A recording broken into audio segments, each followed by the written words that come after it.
The alarm clock rang at 5:30 in the morning at Kensington Palace. William opened his eyes first and gently touched Catherine's shoulder to wake her. Today was no ordinary day.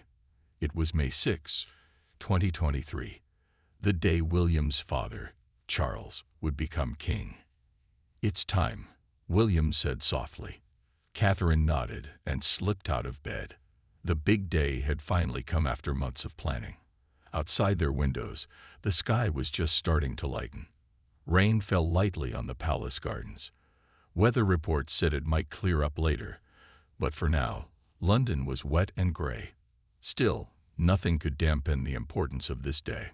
Servants had been up for hours. The palace buzzed with quiet activity. In the kitchen, staff prepared a light breakfast.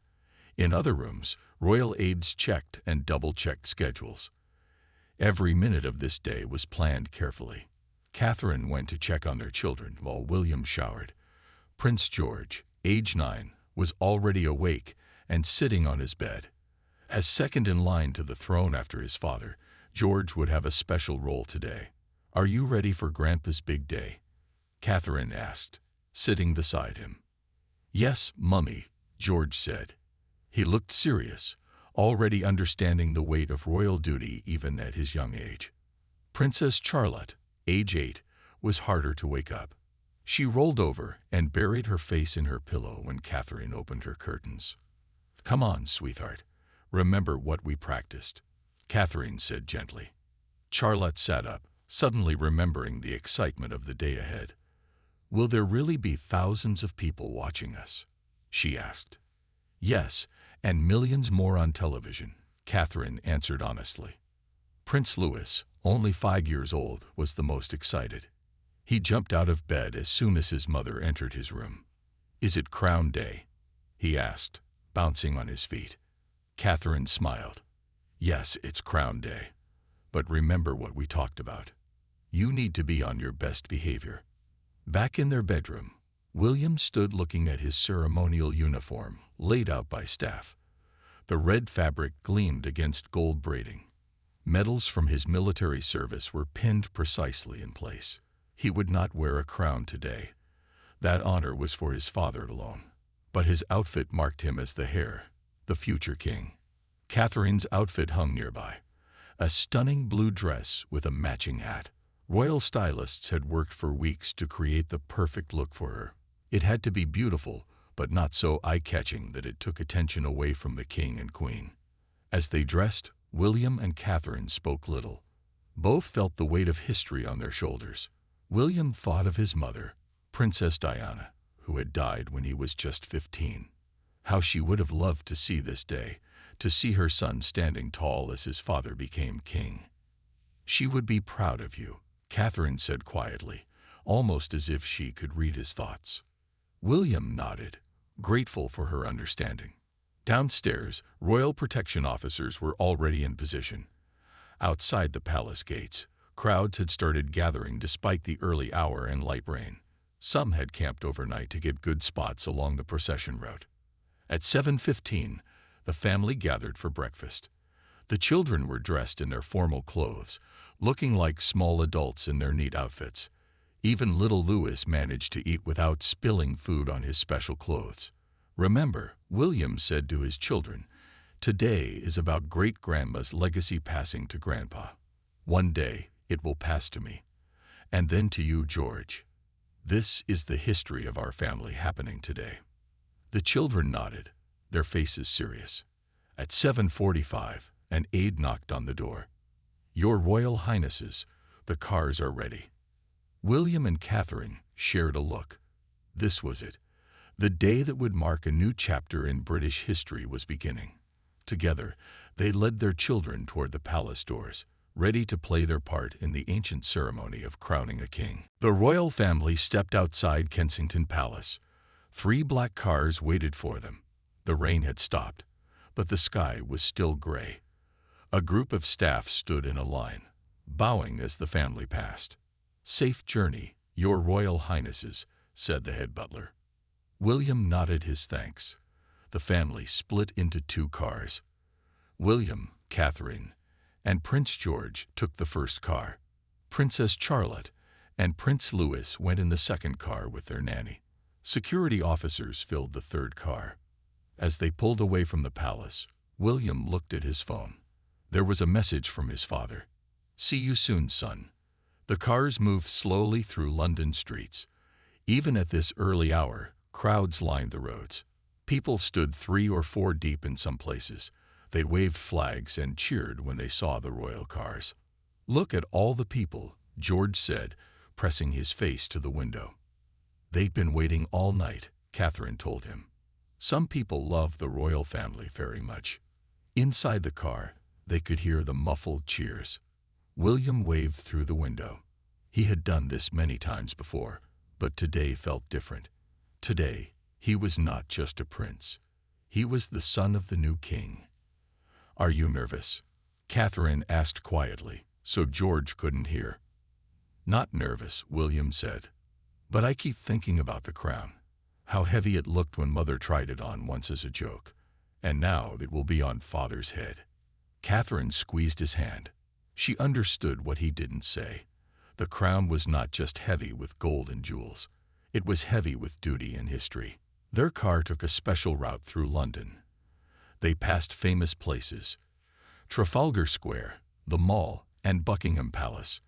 At Buckingham Palace, even more people waited.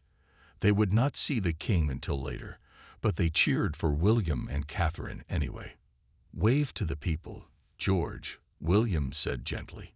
George waved, copying his father's style, hand raised, small movements from the wrist. He was learning how to be royal. In the second car, Charlotte and Louis were excited. Charlotte pointed out all the decorations to her little brother. "Look at the flags," she said, "and there are pictures of Grandpa everywhere." Louis bounced in his seat. "Will Grandpa wear his crown all day, even at dinner?" Their nanny smiled.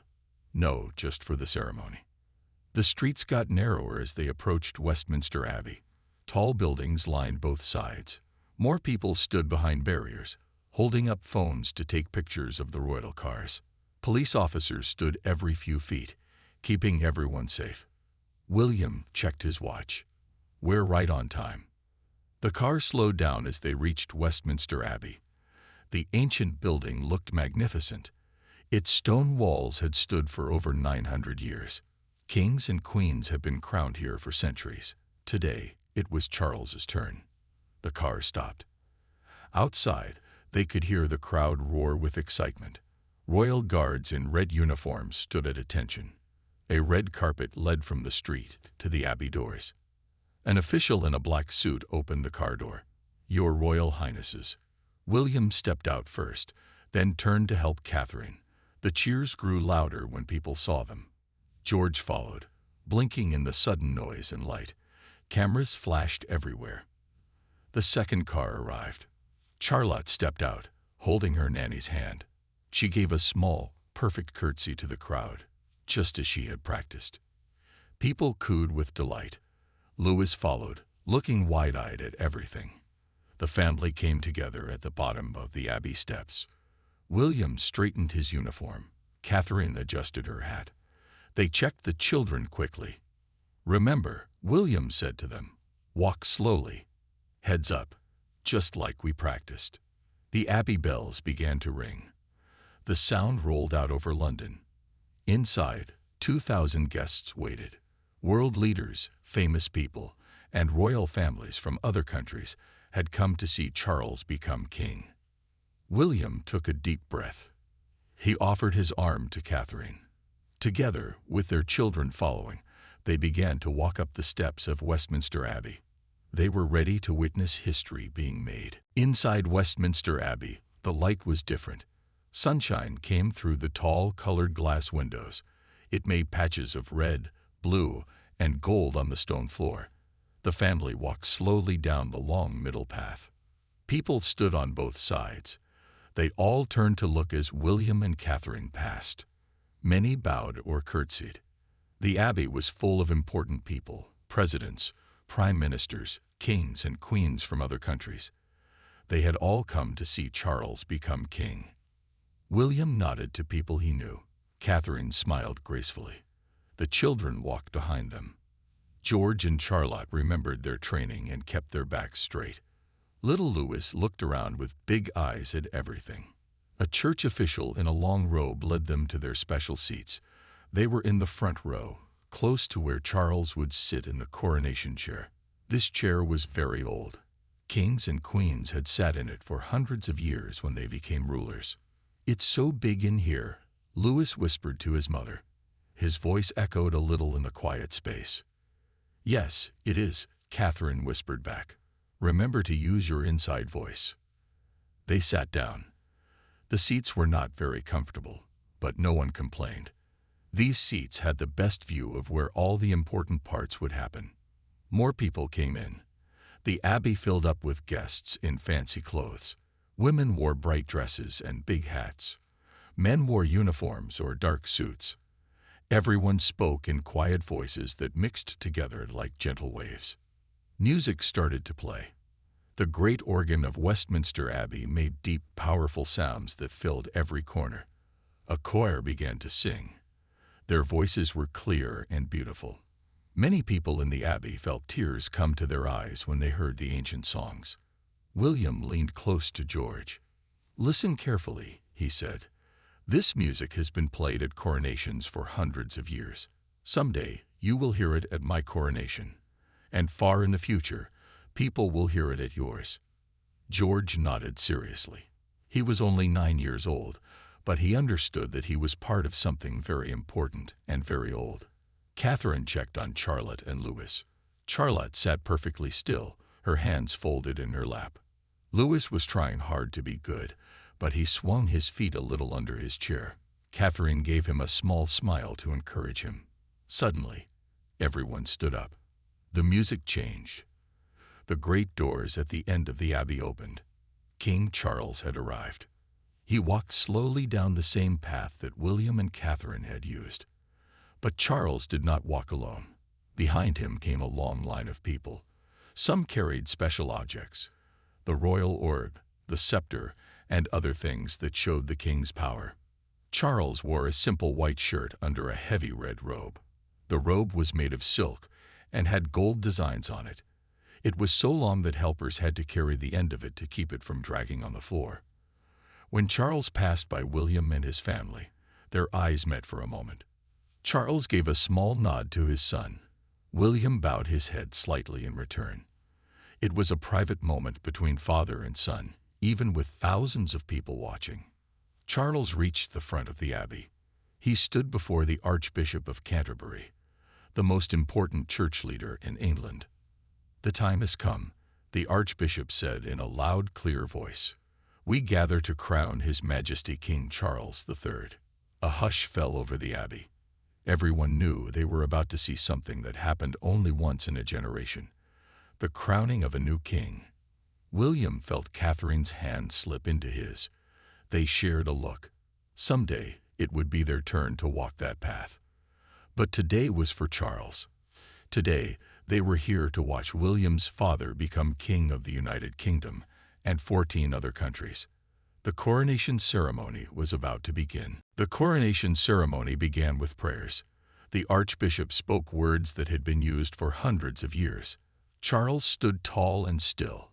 He looked calm, but William knew his father must be feeling many emotions. First came the recognition. The Archbishop asked the people if they accepted Charles as their king. A loud "God save King Charles" filled the abbey. William and Catherine joined in the shout. Even the children called out the words they had practiced. Next, Charles took his oath. He put his hand on the Bible and promised to rule fairly, to protect the church, and to follow the law. His voice was clear and strong as he made these big promises. Then came a quiet part. Charles went behind a screen. There, the Archbishop put holy oil on Charles's hands, chest, and head. This special oil was a sign that God blessed Charles as king. No one could see this part except a few church leaders. It was a private moment in the very public ceremony. Louis tugged at Catherine's sleeve. "What's happening now?" he whispered.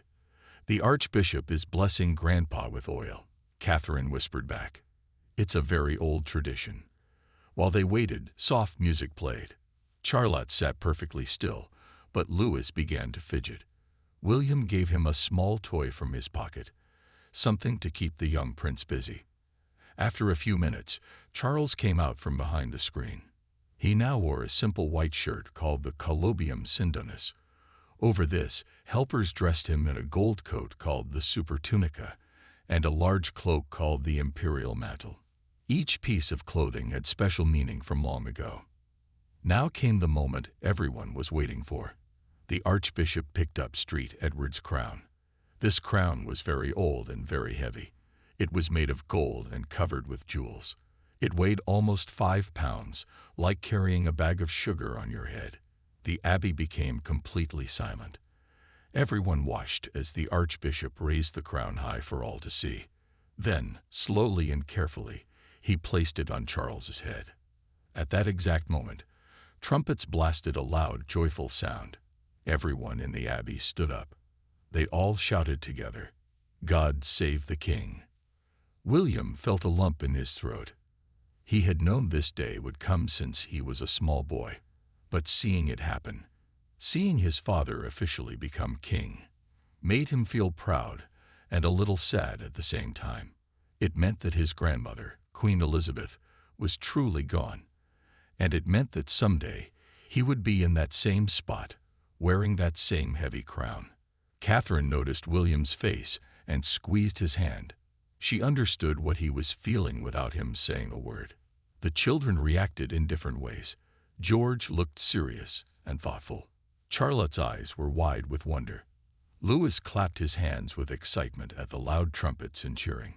After the crown, Charles received other royal items. The Archbishop gave him a golden orb, which stood for the world. He gave him a scepter, which stood for power. And he gave him a ring, which showed Charles was married to his country and people. Finally, Charles sat in the coronation chair as king. All the important people in the abbey came forward one by one. They knelt before Charles and promised to serve him. This was called paying homage. William would be the first to do this. He stood up and stepped forward. Catherine gave him an encouraging smile. The children watched carefully. William walked to where his father sat with the crown on his head.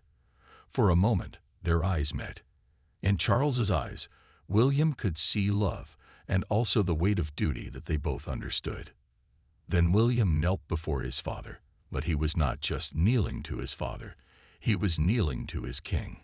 William took a deep breath and began to say the words of homage that he had memorized for this historic moment. William knelt before his father, King Charles. In a clear voice, he said, "I, William, Prince of Wales, pledge my loyalty to you. I will serve you with faith and truth. So help me God." Then he touched the crown on his father's head and kissed Charles on the cheek. This moment was special for both men. They were father and son, but they were also a current king and a future king. As William stood up, Charles gave him a small nod. Millions of people watching on TV saw this exchange and felt its importance. William returned to his seat. Catherine smiled at him with pride. George watched his father carefully, knowing that someday he would make the same promise to William. After William, other important people paid homage to the king. This part took a long time. Louis began to get restless.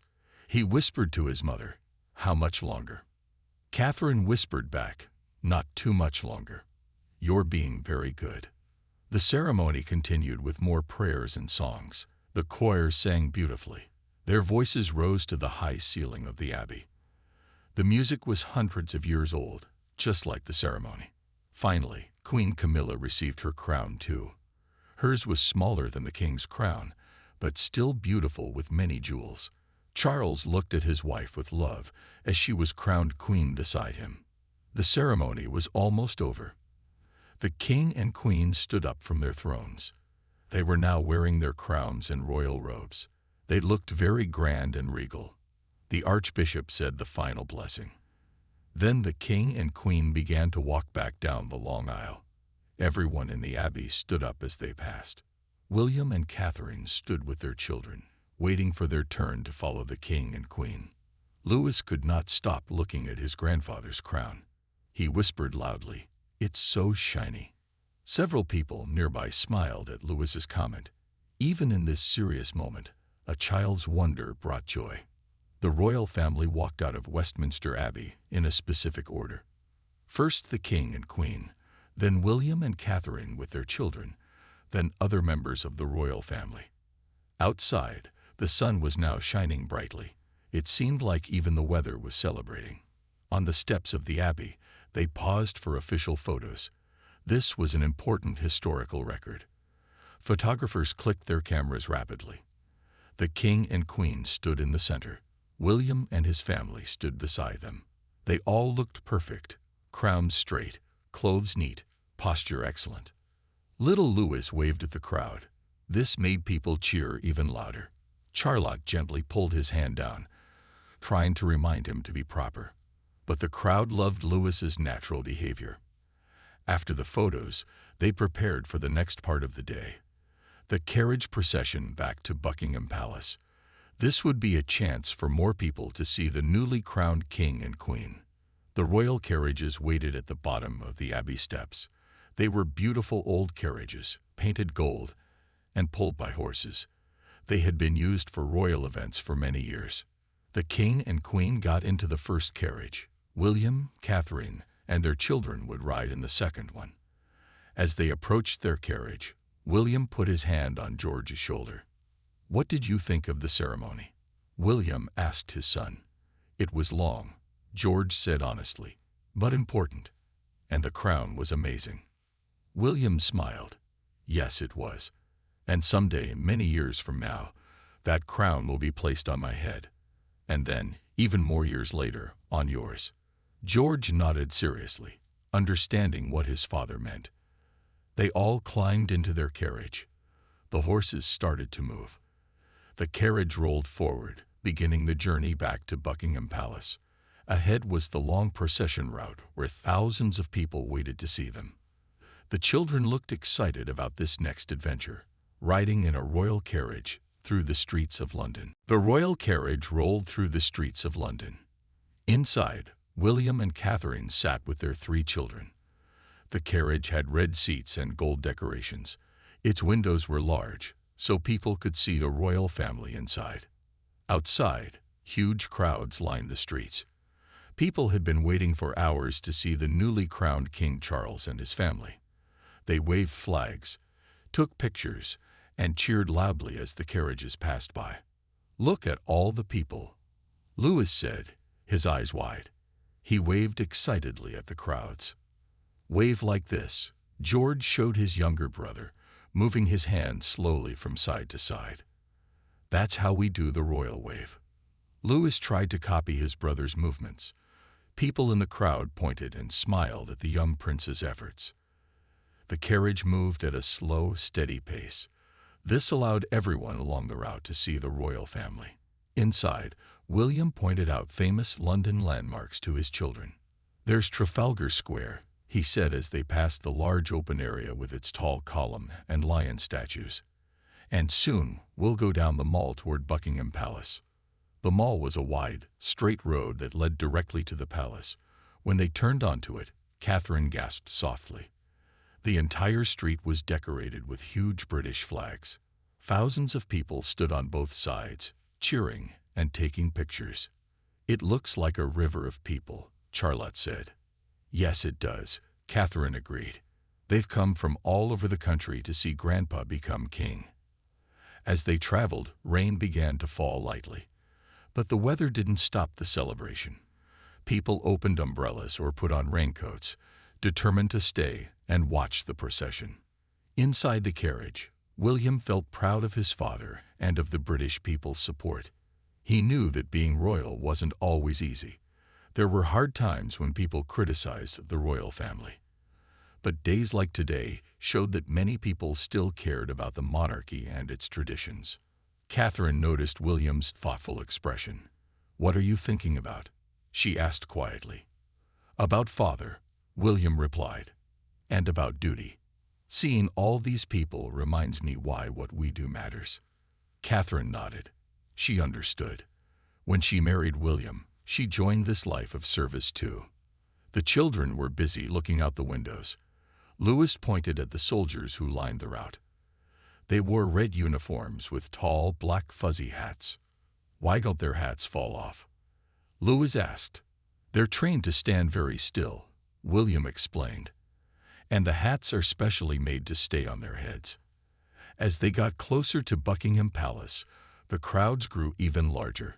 People stood shoulder to shoulder, hoping to see the royal family. Many had camped overnight to get good spots. The golden gates of Buckingham Palace came into view. These famous gates had been the entrance to the royal home for nearly 200 years. Today, they were opened wide to welcome the king and his family. The carriage passed through the gates and into the palace courtyard. Here, away from the public, royal staff waited to greet them. The horses slowed to a stop in front of the palace steps. Footmen in red and gold uniforms hurried to open the carriage door. William stepped out first, then helped Catherine and the children. After hours of sitting properly in Westminster Abbey and in the carriage, the children were glad to move around. "Can we run?" Louis asked hopefully. "Not yet," Catherine said with a smile. "We have one more important thing to do first." She nodded toward the palace. In a few minutes, they would join King Charles and Queen Camilla on the famous Buckingham Palace balcony. This was a tradition at big royal events, appearing on the balcony to wave to the crowds. William straightened his uniform. Catherine adjusted her hat. The children stood tall, ready for their next important duty of the day. "Remember," William told them, "when we're on the balcony, the whole world will be watching. It's our chance to thank everyone for supporting Grandpa." The family walked up the palace steps together. Inside, they could hear the distant roar of the crowd waiting for them to appear on the balcony. The coronation day was not over yet. One of the most memorable moments was still to come. Inside Buckingham Palace, the royal family gathered in a large room near the balcony. King Charles and Queen Camilla were already there. Charles had changed into a different crown. The Street Edward's crown was very heavy, so for the balcony appearance, he wore the lighter imperial state crown. "Grandpa." Louis ran to his grandfather, forgetting royal rules for a moment. Catherine started to call him back, but Charles smiled and opened his arms. "Hello, young man," Charles said, giving his grandson a quick hug. "What did you think of the big ceremony?" "Your crown is very shiny," Louis said, looking up at it with wide eyes. Charles laughed. This was why he loved his grandchildren. They saw him as Grandpa first, and King second. William approached his father and bowed slightly.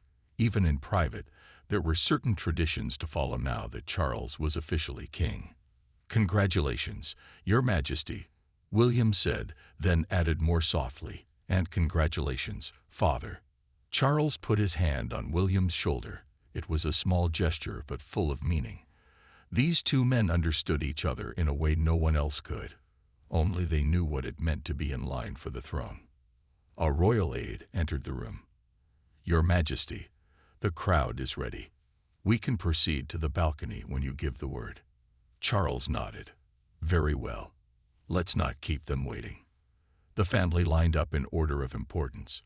First would be King Charles and Queen Camilla. Then William and Catherine with their children. Then other royal family members. Catherine quickly checked her children. She straightened George's collar, fixed a strand of Charlotte's hair, and made sure Louis's shirt was still tucked in. "Remember," she told them quietly, "stand tall, smile, and wave. Just like we practiced." The children nodded. Even Louis looked serious now. Young as he was, he knew this was an important moment. The tall glass doors to the balcony were opened. King Charles and Queen Camilla stepped out first. A massive roar came from the crowd below. Thousands of people filled the mall as far as anyone could see. They waved flags and cheered for their new king. William and Catherine followed with their children. When they appeared, the cheers grew even louder. Many people in the crowd had watched William grow up. They remembered him as a small boy at his mother Diana's funeral. Now he stood tall as a husband, father, and future king.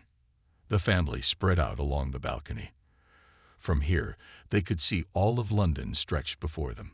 Famous buildings like the London Eye and Big Ben were visible in the distance.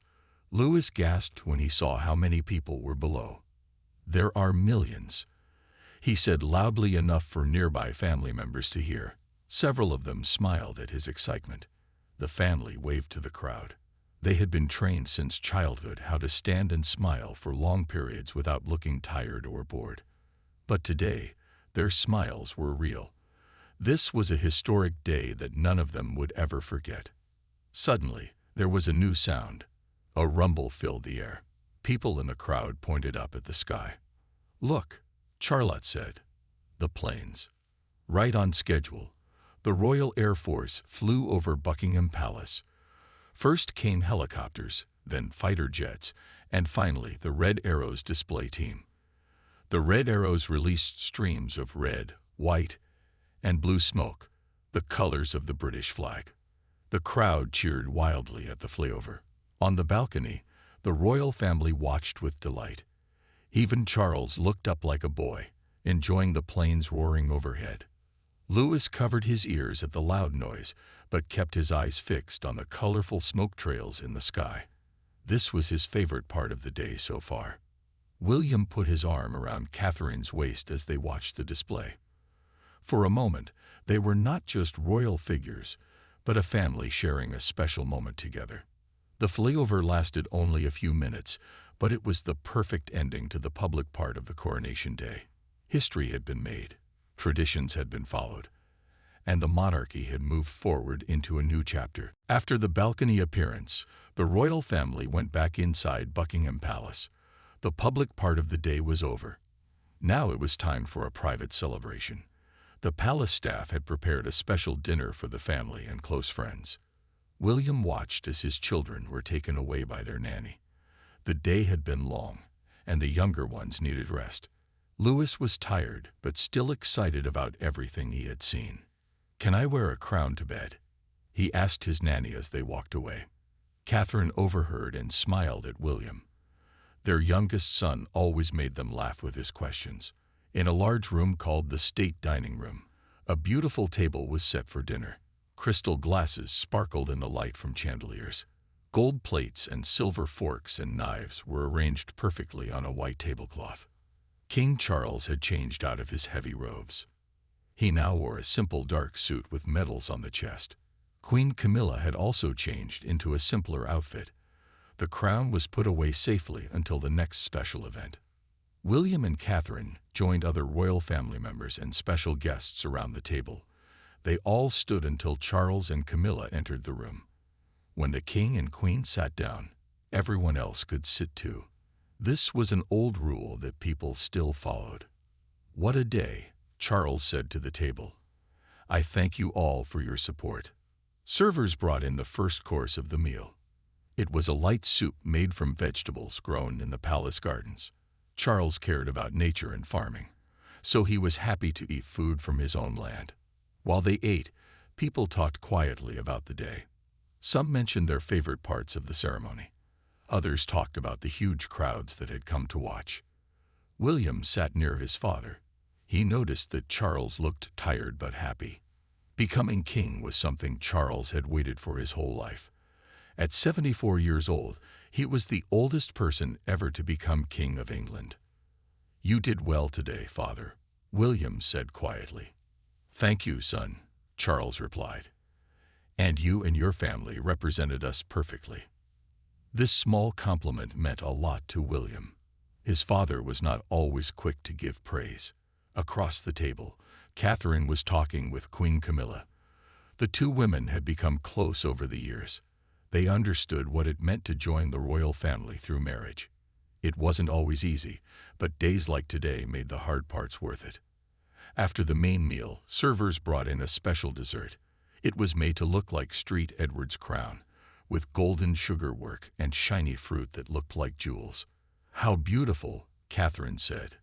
"It's almost too pretty to eat." But eat it they did. Even King Charles, who usually ate very healthy food, enjoyed a small piece of the sweet dessert. As the evening went on, William noticed his father looking out the window at the crowd still celebrating in the streets. Even hours after the ceremony, people were having street parties and singing songs. "They truly came out for you today," William said, following his father's gaze. "Not just for me," Charles replied. "For what we represent. Tradition, history, continuity." William nodded. He understood what his father meant. The royal family was like a thread that connected the past to the present. Today's coronation used words and actions that went back hundreds of years. Near the end of the dinner, Charles stood up. Everyone fell silent, waiting for him to speak. "Today marks a new chapter," he said, "but I could not take this journey without all of you. William and Catherine, thank you for showing the future of our family with such grace. And to my grandchildren, who remind us all of the joy in life." He raised his glass. "To family, to duty, to the future." Everyone stood and raised their glasses too. William looked at Catherine, and they shared a smile. The coronation day was ending with this warm family moment. It had been long and tiring, but also perfect in its way. A week after the coronation, William and Catherine were back at their normal royal duties. They visited a children's hospital in London. The children there were excited to meet real princes and princesses. "Did the king's crown hurt his head?" one little girl asked Catherine. "It was very heavy," Catherine answered with a smile. "But he practiced wearing it before the big day." Later, William and Catherine drove home to their house in Windsor.